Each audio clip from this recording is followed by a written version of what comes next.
Assalamualaikum student, I hope you are well. Today our new topic is interrogative sentence. Interrogative sentence किसको कहते हैं? सवालिया फ़िक्रे जो हम इनडायरेक्ट और डायरेक्ट में यूज़ करते हैं।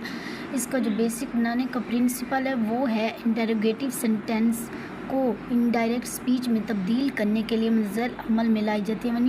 यानी इसकी कुछ प्रिंसिपल मैं आपको बताने जा रही हूँ। सेट टू को जो है आस्क या इंक्वायर्ड ऑफ में तब्दील किया जाता है।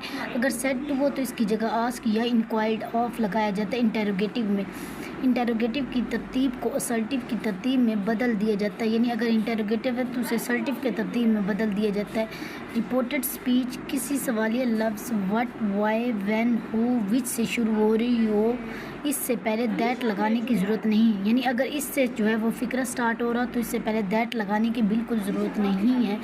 और अगर जो है वो रिपोर्टेड स्पीच किसी वर्ब या हेल्पिंग वर्ब से शुरू हो रही हो तो इससे पहले इफ़ या वेदर लगाया जाता है।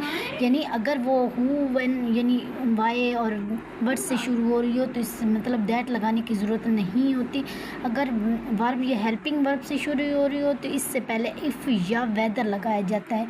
अब मैं एग्जांपल से समझाऊंगी कि इंटरोगेटिव कैसे बनाया जाता है डायरेक्ट इनडायरेक्ट में।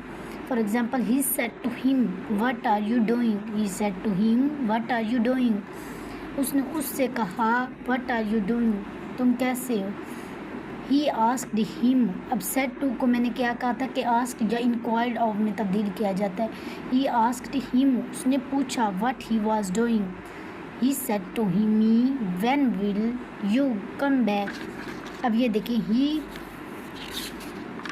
He asked me when I would come. He said to me, who has stolen my pen? He asked me who had stolen my pen. अब asked है, ये थर्ड फॉर्म में तो had इस्तेमाल करेंगे। He said to her, who are you? अब इसका मैं आगे बताने जा रही हूँ। He said to her, who are you? He asked her who she was. He said to me, who are you? He asked me who she was. अब ये देखिए, ये कुछ फ़िक्रे बाकी सारे सेम हैं और मैं इसमें और भी बताने जा रही हूँ। ये देखिए, अब ये द मैन सेड्स may I come in. The man asked if he come in.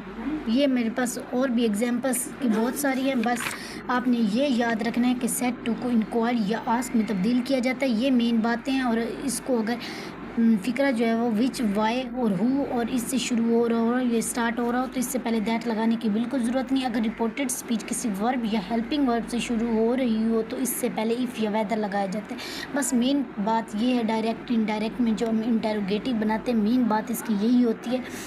I hope this lecture will help you. Surely